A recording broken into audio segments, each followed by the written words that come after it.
Sure. Okay, good. Okay, well, first introduction may be brief. Thank you for responding to my request.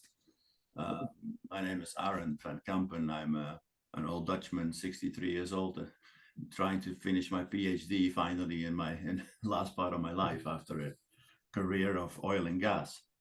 Okay. Still working in that sector. I'm giving trainings worldwide still. I just got back from Africa.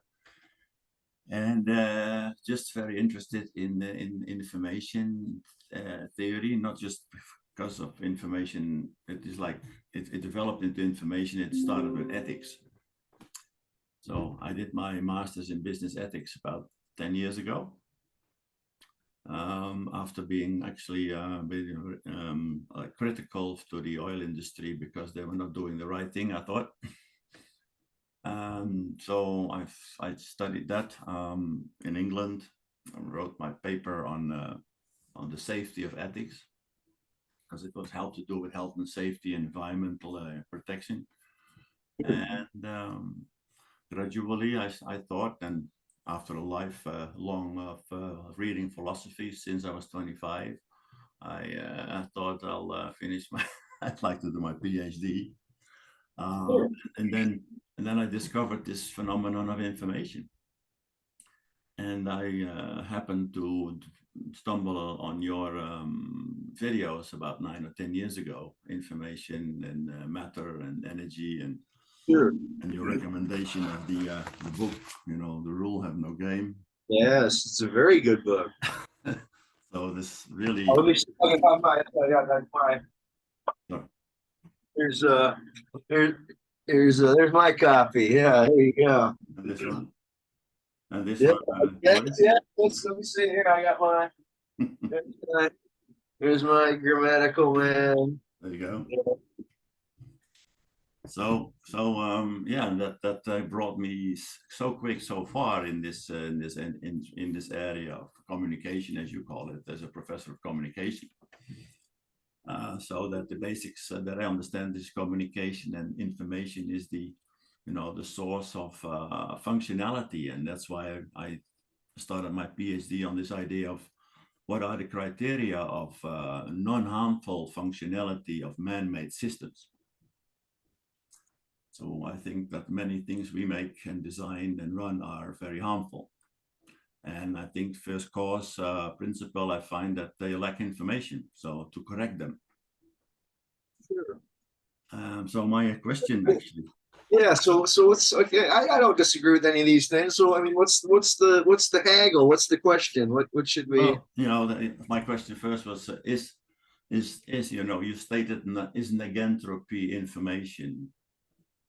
So yeah, Schrodinger, I think it was Schrodinger's book called What is Life, where he gives the argument that, what we mean by information is neg entropy. Now, I think it gets a lot more complicated when you look at someone like Terence Deacon's work. I think Deacon has shown that there's orthograde and contragrade change in his book Incomplete Nature, and what he's going to show is that, like, the example would be of orthograde versus contragrade change is if I take a sugar cube and I dissolve it into water, it'll occasionally, it will actually disperse itself.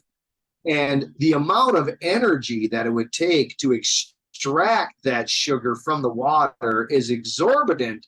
And yet, if I just set the water out and let it evaporate, sugar will be dispersed and sort of left at the bottom of the glass. And so depends upon the particular kinds of processes that are going on in one direction or the other as to whether or not we see it as entropic or negentropic. So I think there are some complexities that could be thrown into the hopper there. But the overall point that I think what Schrodinger was making is that physical systems, they, without additional energy being poured into them, they will diminish in their capacity to do work, and they'll be increasingly characterized by disorder.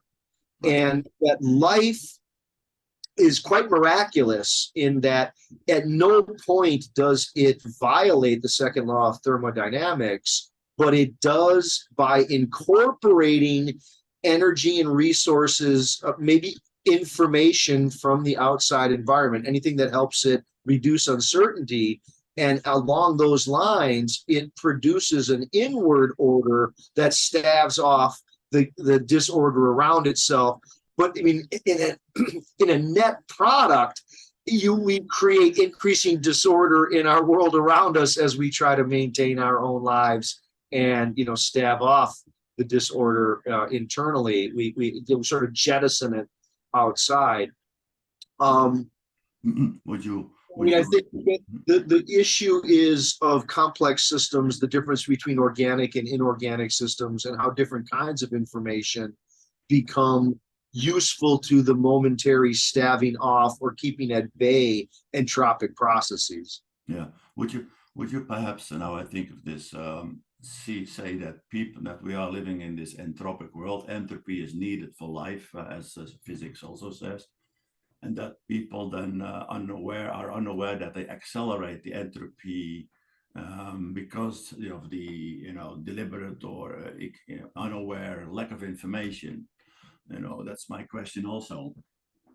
So that the information that should or could be used to stabilize the entropy, like it is in life, to keep the enclaves of life, as Wiener talks about.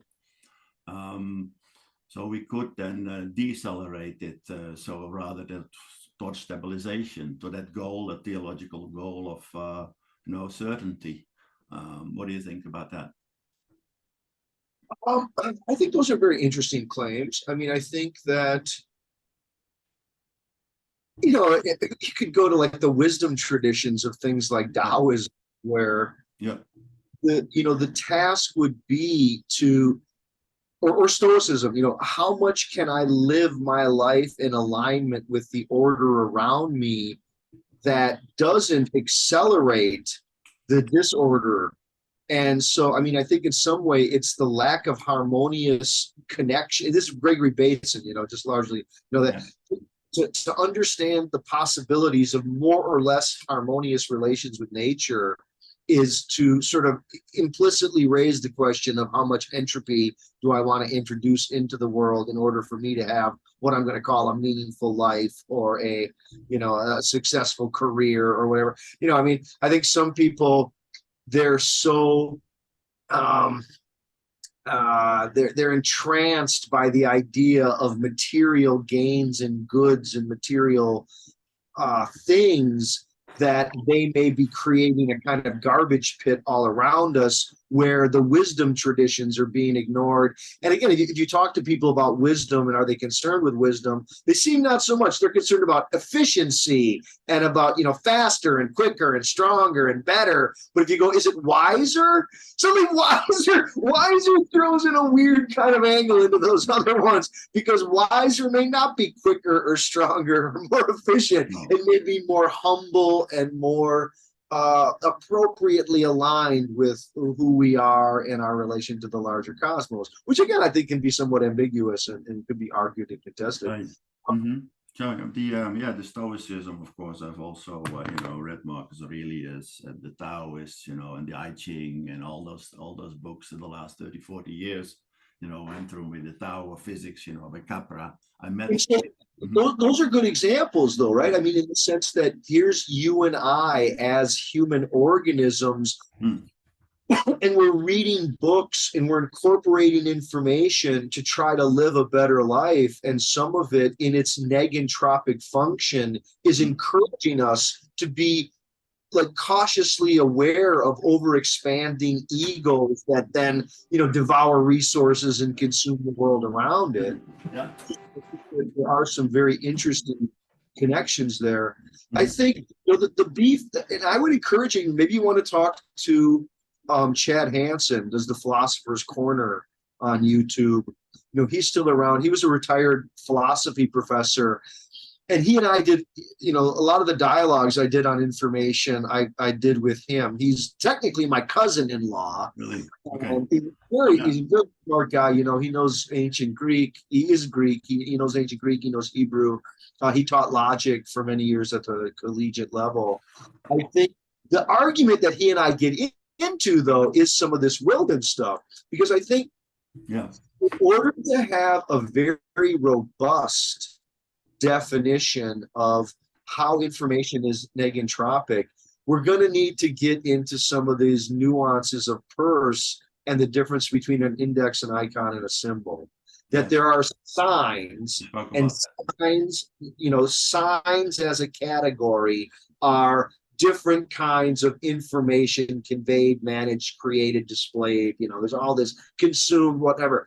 But there does seem to be, I don't know if we need to get into all of the technical difficulties of Peirce with legisigns and all these different kinds of sin signs, whatever. But I think there are, pretty robust and important distinctions between an index, an icon, and a symbol. And the kinds of information that humans use, the sort of catapult out of the more animalistic relation to evolution. And maybe this would be the way to come at it. Like, there's a difference between physical evolution of biological systems through the passing on of hereditary information, this notion of survival value that's been built into genetic expression and whatnot. That's so different than cultural evolution and time binding and the kind of sharing of information, whether it's techniques or maneuvers or the strategies of implementing economic systems that facilitate exchange. I mean, it could be something as simple as that. But it also, it has to deal with real problems of something like translation. See, I think when you're dealing with, like, let's go to this, like a physical system. A physical system, and this is, I think, Anthony Wilden's so good on this, that information and energy, they're not equated, but they're pretty close. When you're at the indexical level of information, if somebody punches you, they leave a scar, and the scar is an index of the punch. That there was a temporal event. That event had some physical force. The force left some record, and that record is now traceable because of actual physical contact. Mm-hmm. Then you go on to the icon. The icon has some similarity. There's some sort of resemblance, and it could be like right now the perceptual system that we're using. I look at these pixelated dots, and I'm imagining I'm talking to a person here at the end of this computer terminal.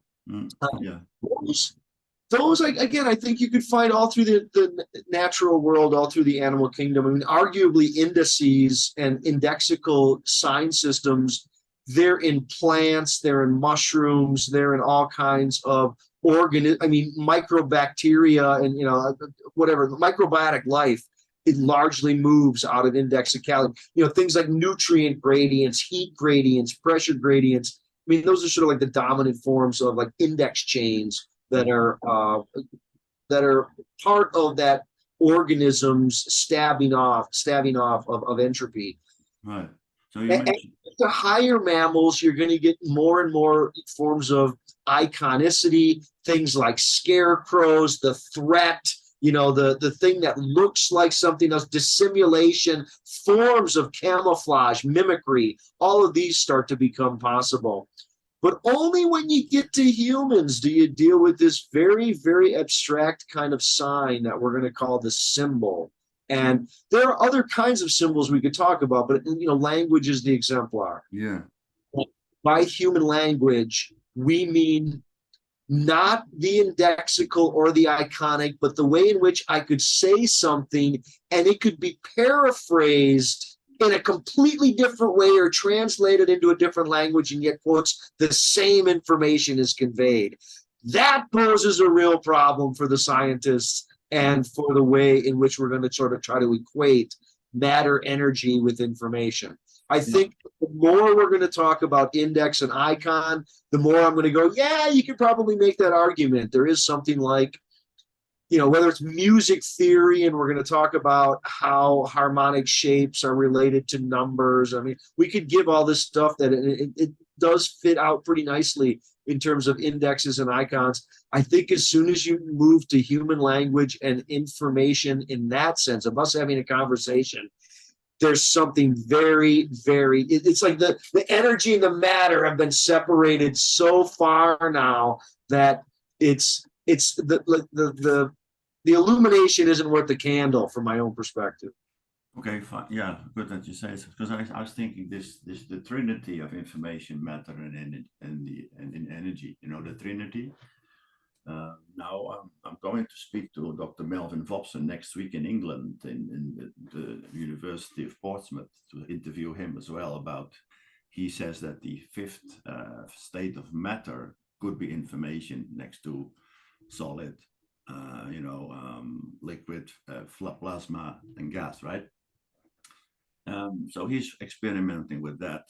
If that is true, then the information substance as a substance really can be then weighed. He wants to weigh it by, and then he can say, okay, you say you're looking, that's enough. That borders on, to me, that borders on nonsense of a kind of reductionism. It is Not reduction. Of course, it is reduction. Sure. It's not to say that it can't be done, no. But what it does is it's doing a 3-card Monty. It's like it seems to be trying to address the things we're really concerned with. That is, you and I having an ability to understand each other through a language, and that makes it seem like that's what it's talking about when it's weighing stuff and measuring stuff. I guess there's a sort of category mistake and a slippage. Well, you know that the reductionism, the materialism is the basis for science still. And then we are talking, I think, about metaphysics like this almost. What do you think?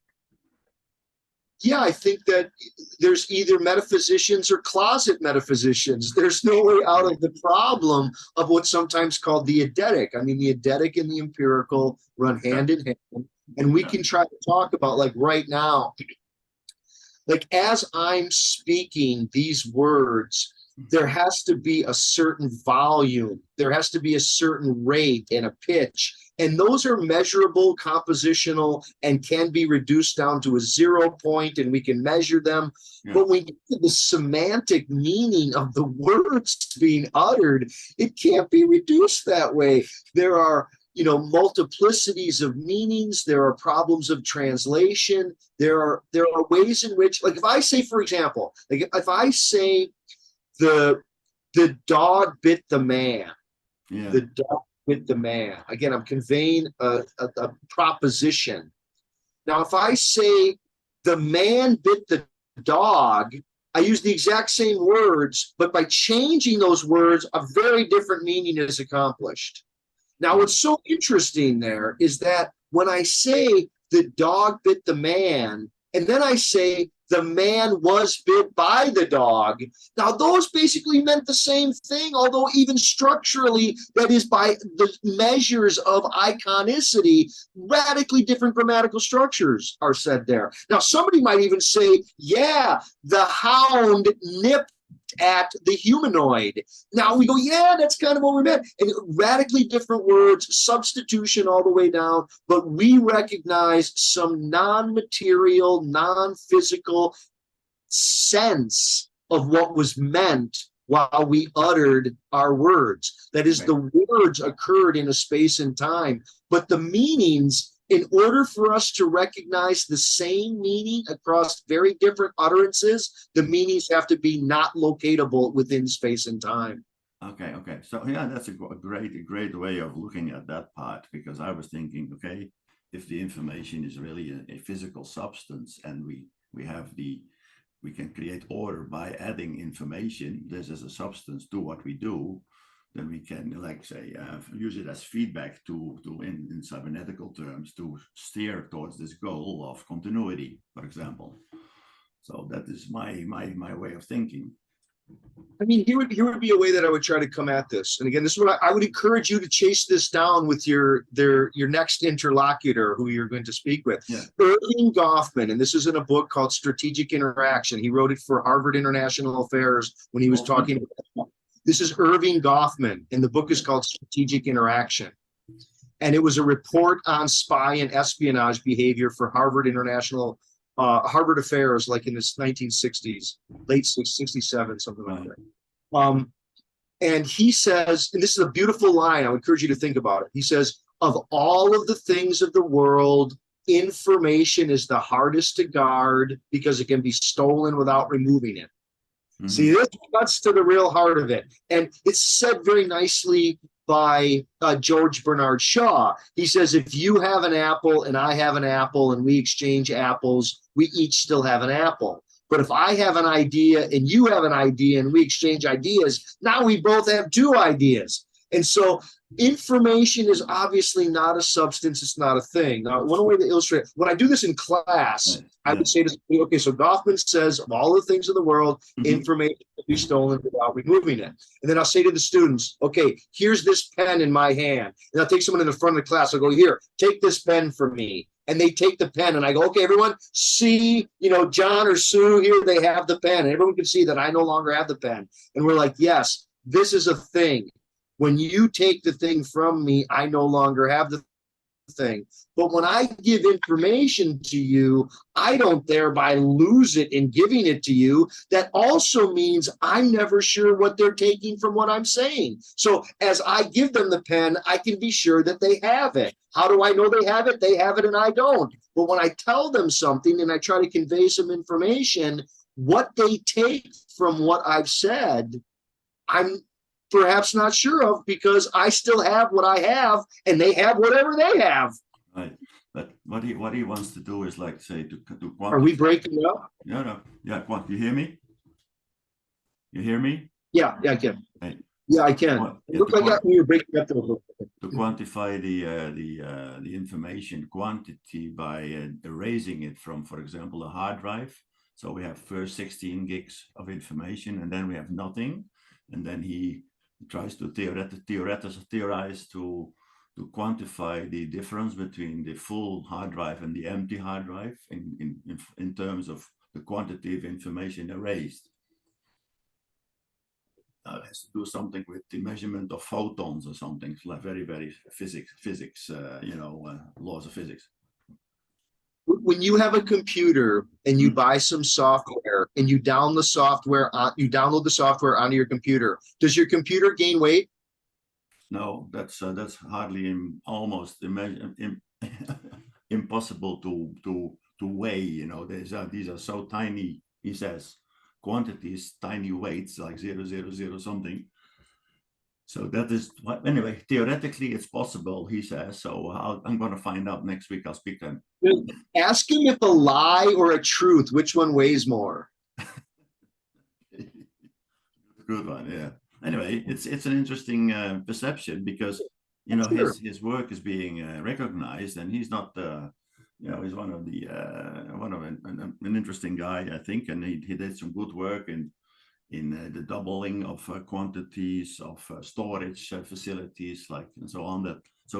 But of course, his empirical boundary, his empirical straitjacket is beyond what I think, what I have experienced in my life, and for example, So this is difficult for me as a non-academic to write something that I need to be empirically sound. This is very hard for me, because I've been working all over the world.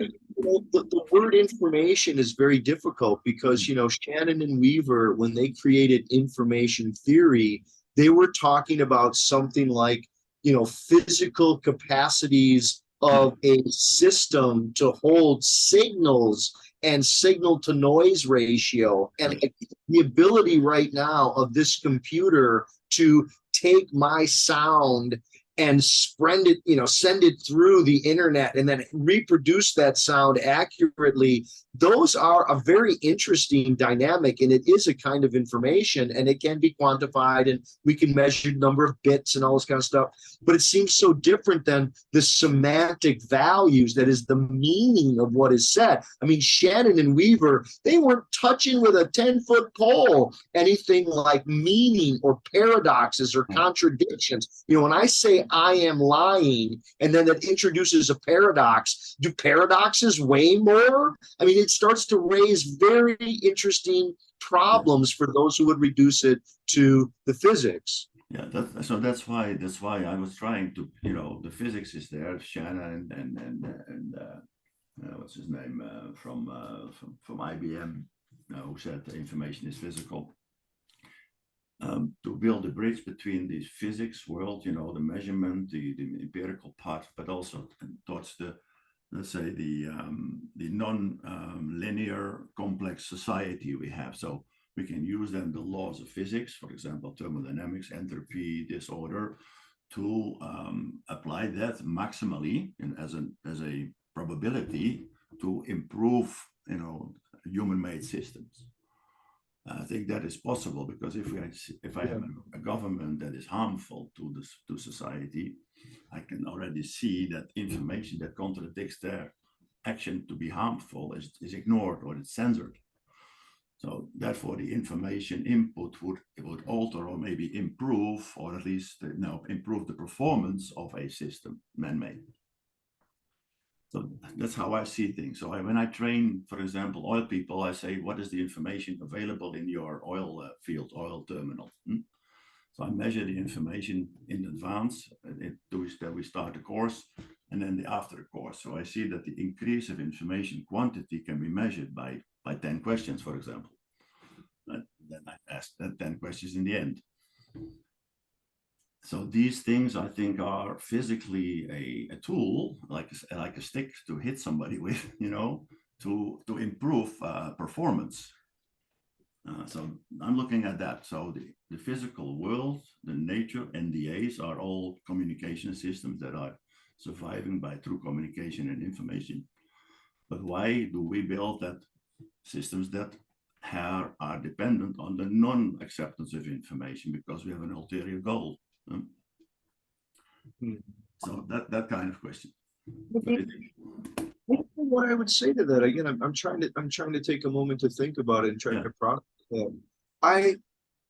There clearly is a problem with strategic misinformation, with fake news, with people, promoting information that they believe to be false, and yet, proposing it, offering it, distributing it as if they really meant it.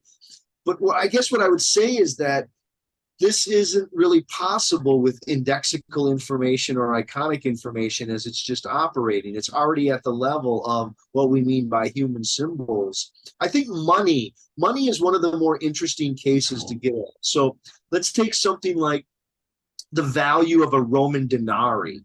You could go get the Roman denarii and you could bring it into the lab, but no amount of laboratory and compositional analysis will reveal the value exchange that is the worth of that Roman denarii, that it's literally caught in those social conditions, the people's beliefs, their understandings. And so in that sense, you can't just import into the money this thing called information that transforms it, because it has the value it has because of the whole economic system, including the beliefs of the people who think that it's worth something or not worth something. True.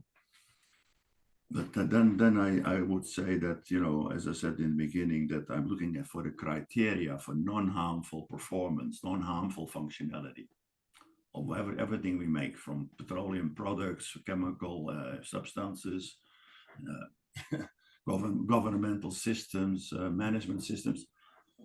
And then I was working on a list of the criteria that I would, that I find that would help that performance improvement, that they are becoming non-harmful.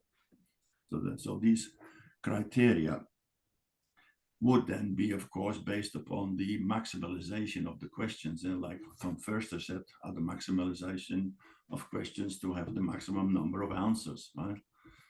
Hence from first I said that. So if we, for example, in climate change, I call it climatism, because I think it's an ideology that cannot ever be achieved because it lacks the information which is equivalent to the energy to do the work to be achieved, to be, attained.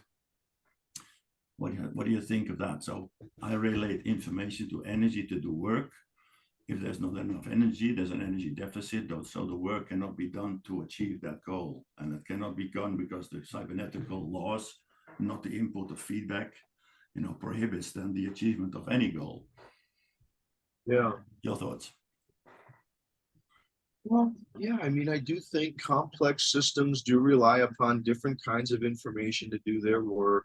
Yeah. And the question maybe in some way is, whose interests are being served and whose are being suppressed or denied.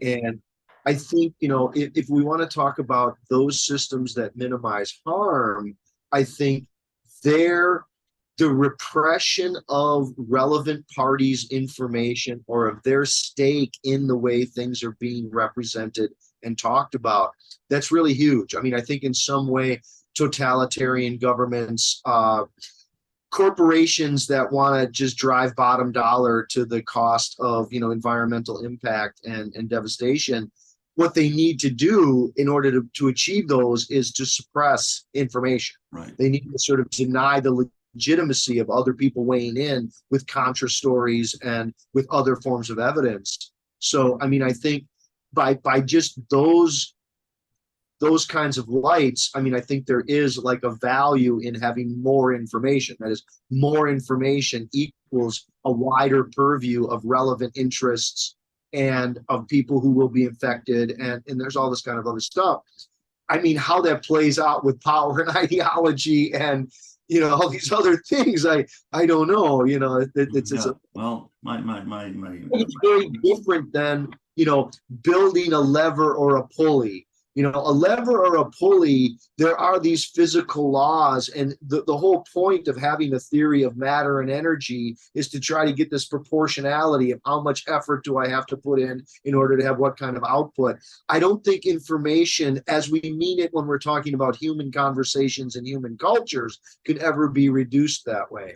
Like a simple way to say it is, in a physical system like a telephone line or in a computer control, information overload is some ratio of capacity to literal amount. I mean, how many bits versus what was the handling capacity? This was Ross Ashby's law of requisite variety. There need to be sufficient complexity for the messages to go through. But with a human communication system, say a family or an organization or a classroom, there you could have it be where a situation is such that anything said at all is too much because it's an issue of timing.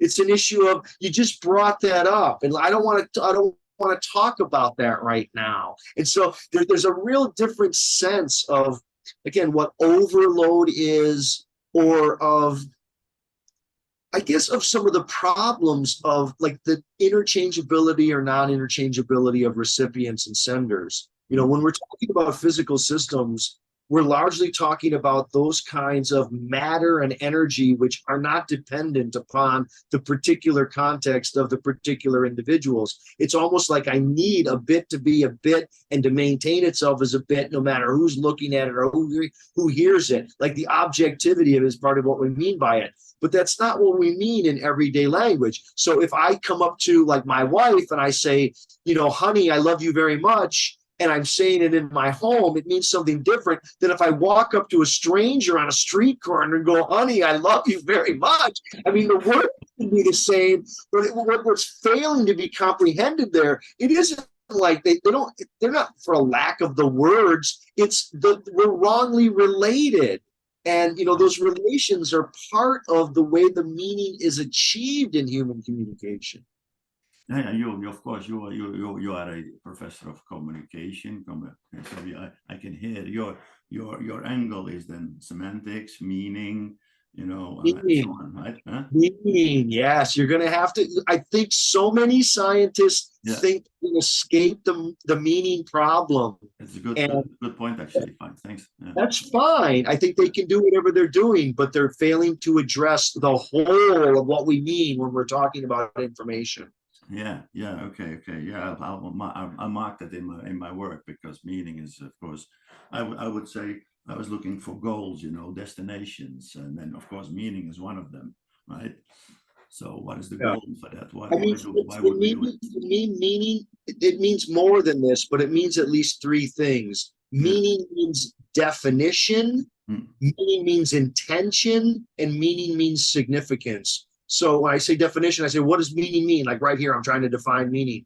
But then I say, well, that also means intention. I say, were you meaning to do that? And then I also say, well, meaning means significance. I say, well, that had a lot of meaning to me. And this is such a great example, because when I'm trying to define the word meaning, I'm showing that the word is polyvalent. It has subterranean meanings. And even when in a given context, I think I'm using just one of those.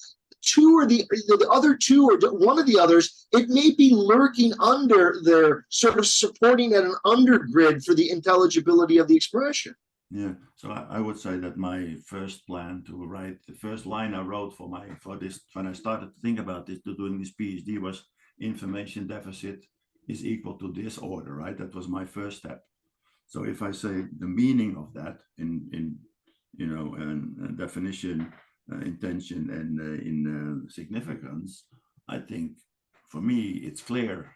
It's clear that information deficit means something. It means disorder. It means uncertainty, and the addition of information means probable prestation, better performance, and order, negentropy, as we say. So these two sentences I would base my whole work on. I think would you agree? Would you think that's possible?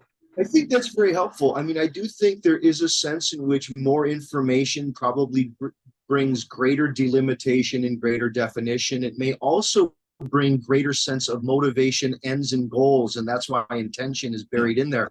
Does it bring greater significance? I don't know. This is where silence, forms of too much sharing, of information overload, of propriety of relation. I think that's that would be a difficult one. That would be a harder one. The last part, because I'm doing a project PhD. The last part will be in the oil business. I'm from the oil business, and what you say now is that yes, we can, of course, improve performance, health and safety. Also, we say loss control, where is the oil gone? We can measure it, map it, find it, because there's a lot of, in our world, there's loss control.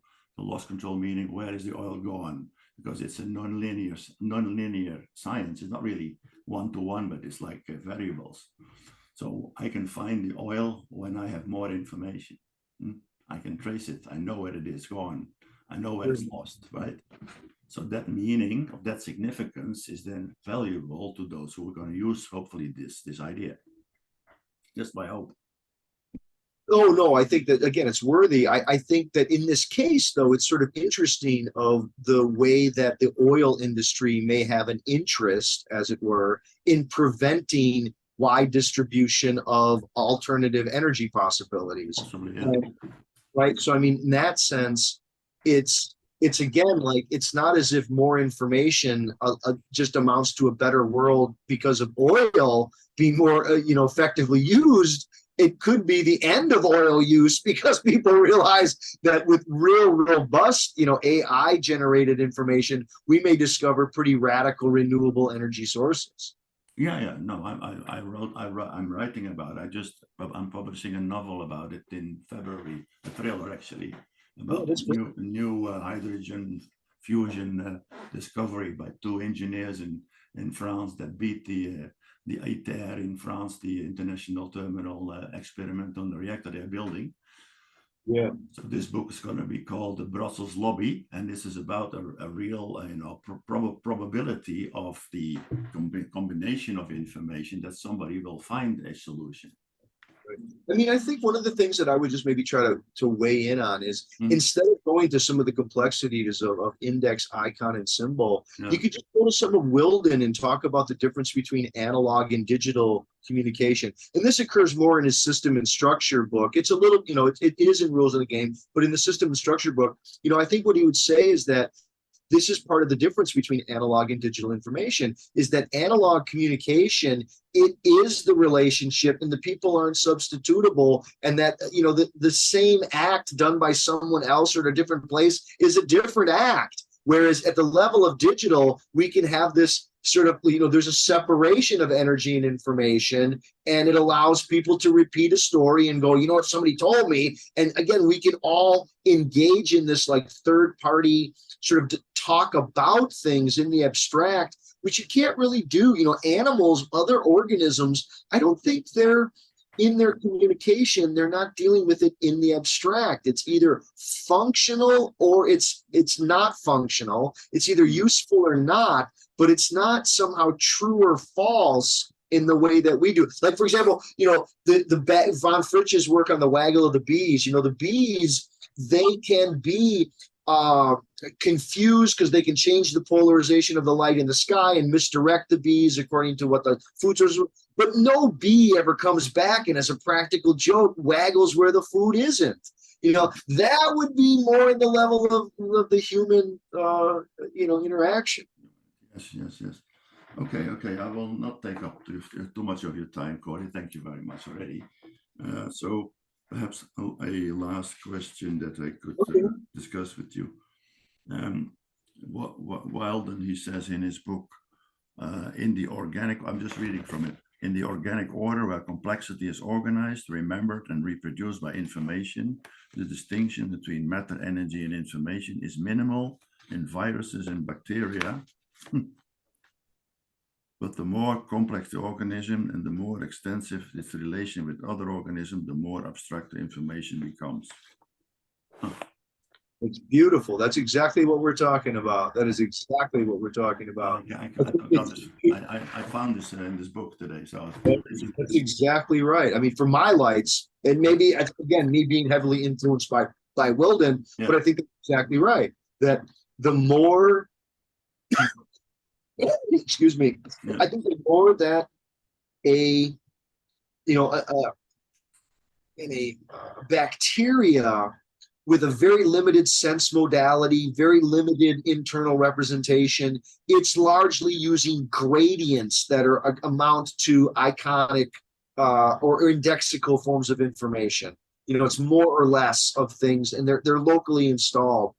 But once you have organisms like, David Bohm has wonderful stuff on this, where he sort of says, mammalian brain, it came on top of the reptilian brain, but then you have this like neocortex of the human, and it's like the neocortex, that's the new environment for the old mammalian brain. And so like we're constantly representing things, and those representations, they're partly iconic. Like, again, my guess is the image I'm looking at on my screen right now somewhat resembles you. Like you're wearing a plaid shirt, there's a blue painting behind you, and there's pixelated whatnots. But all that is so different than this very, very unique thing that we're doing when we open in our mouths and we're making sounds, and those sounds are having meaning. That is, organismal perception is almost largely still just iconic. Whereas the words, it's not iconic at all. Like there's an iconic sense in which when I'm going to say something, I can make something rhyme. So I say hickory dickory dock, the mouse ran up the clock. And there is an iconicity to everyday language because we have words that rhyme. But when I say hickory dickory dock, the small rodent ran up the timepiece, like I'm right there, not rhyming, but I am capturing the semantic meaning that could be substitutable. And so we start to realize that translation and forms of saying the same information differently is doing a lot more than just giving a different similar resemblance or just a push by a contact or by proximity. Yeah. That I mean, I think this is where you really do get like Chomsky's criticism of Skinner. You know, when Chomsky claimed there had to be a deep grammar that allowed people to learn sentences and to produce grammatically correct sentences that they've never heard before, I think he wanted to go, you know, Skinner, you're wrong in the idea that it's all just repetition. Because in Skinner, he kind of had, without saying it, this kind of belief that, you know, iconicity was going to win it and that children are just repeating what they've heard. And Chomsky's like, no, they produce spontaneously original, novel expressions that are grammatically correct, but they've never heard it before. And then that can be translated into a different language. Well, then there has to be some sort of deep grammar that's not occurring at the level of the empirical statement. No, I agree, because how can a child play piano at three years old, you know? Oh, exactly. Exactly. So we have something that's like consciousness we can tap into, I think, you know, the unified field, and then we of course come to the field of physics, and this is also correlated to the work I do, that we have to. I'm also talking about entanglement, you know, in the work I do, entanglement, and then computing so the information level on that level of physics, that is then, you know, quadrupled by the quantum computing capacities they're building and so on. So that's also a part I'm looking into. Anyway, that's for next time maybe. But no, that's fascinating. You know, I mean, I think one of the ways to get at some of what you're saying too about the question of information. So someone says, I went into a room and I saw 2 chairs and I saw 3 tables and I saw 1 sofa lounge and I saw 3 lamps. And then another person says, I went into a room and I saw a bunch of furniture. Which one of them said more information? Yeah. Well, I write books, you know, I write thrillers, and I'm a published author. So I also like the scene in one line, rather than a long line of things, like some authors do. The biggest mistake is that what they do, that to itemize it all, and to capture a scene in one sentence. That is the act of meaning, isn't it? Yeah, I mean, it's sort of, for me, it's the difference between Steinbeck and Hemingway. You know, I mean, Steinbeck's going to give you the every little thing, and Hemingway is going to give you the, you know, I entered a room, it had furniture. Yeah, just one little word in one sentence could mean the whole, could change the whole scene. Exactly. And this is why I think some people find the Tao Te Ching to have much more information than, for example, a complex novel, because it leaves so much fill-in for rereading, and the people can find new stuff in it all the time. Yeah, imagination, you know, that is, you know, it challenges your imagination. I mean, Edward Hall has a great, when Edward Hall writes about the difference between high context and low context, he talks about art and the kind of information that art conveys. And he says that any art that conveys all of its information at once is low context and it's bad art. Whereas good art, it can continue to say new things to different people in different contexts all the time, and it never disseminates all of its message. And that says a lot about, you know, what do we mean by the kind of information that art conveys? It's so context and observer dependent. Exactly what Wilden does also. You know, I keep reading this, and I keep reading also that one. Yeah. You've read also him, like? Yeah, I like his stuff a lot. Yeah, he's great. The information. Yeah. His book Chaos is very interesting. Yeah, I read that 30 years ago. Yeah, I'm still reading it now, because parts of it come back now in this, you know. Well, I think he believes in time travel. I'm sorry, I think it's ridiculous. Oh yeah. Yeah, well, whatever. He's gunning toward it. I think people who want to reduce information to a substance in some way, they're gunning toward the possibility of time travel. I don't buy it. I'll ask him next week. Huh? Ask him. Yeah. Okay. Well, I would like to thank you very much for your time. Thank you so much for inviting me into your project. You know, I really help. It's really helpful to speak about these things with knowledgeable people like yourself. Oh, I really appreciate it. You taught me a lot with your videos. Thank you very much. I also produced some videos, as you may have seen. I did some interviews as well last time also. Feel free to stay in touch with me and keep me updated on how the project's going. Yeah, I'll certainly put you a reference in the PhD dissertation that I spoke to you, if I may. Thank you very much. I appreciate it. With the date and time. And that I think it was all, yeah, it was just a conversation that I can go on with, you know, as a negative information. And if we accelerate or decelerate information by making the wrong decisions, you know, and so on, like that. Mm-hmm. Yeah, no, it's And wonderful. I think we do that. Yeah, but we can't really empirically prove it, but we have to use the metaphysics for this now. Yeah, well, I'm glad to hear that you're trying to make the rubber meet the road and make the world a better place, and I think that's wonderful. Yeah, I think so that the physicists now, as you say, they are just, you know, caught in physics, but don't think really about the relationship and the applicability, because if this tool can be used, it can be applied to anything we do. It's like improving performance, you know, reducing harm and so on. Yeah, no, it's good stuff. Very good. Right.